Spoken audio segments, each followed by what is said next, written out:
नमस्कार बंधुगण जय जगन्नाथ आपण देखुं आज खबर आज भिडियो रही ओडिशार पाणीपागर सबुठारु बड़ अपडेट शेष पर्यंत भिडियोटी को देखु कारण केउ जिले में प्रबल वर्षा और वज्रपातर सतर्कता जारी कर आसतु जानिबा आईएमडी पूर्वानुमान अनुजाई पाणीपागर अपडेट।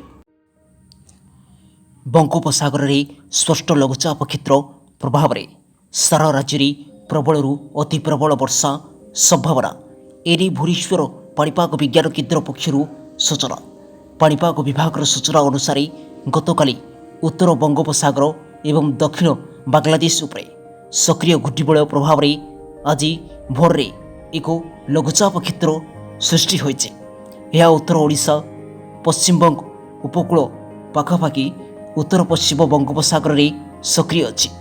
आसत 2 दिन मध्य यह उत्तर ओडिशा एवं गांगेय पश्चिमबंग दे पश्चिम उत्तर व पश्चिम दिग को गति करिवार संभावना रही। यार प्रभाव में 24 घंटे प्रबलरू अति प्रबल वर्षा हेबाकु नहीं पूर्वानुमान करिछि पाणीपाग विभाग। विशेषकर उपकूलवर्ती ओडिशा रे प्रबलरू अति प्रबल वर्षा हेबो।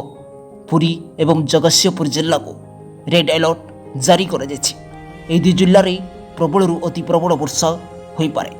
सेपरी प्रबल वर्षा 13 जिला को ऑरेंज वार्निंग एवं 12 जिला को येलो वार्निंग जारी कर सेपटे समुद्र अशांत रोथबारु आसत 17 तारीख जाए समुद्र मध्य को न जावा लगी मत्स्यजीवी को परामर्श दी।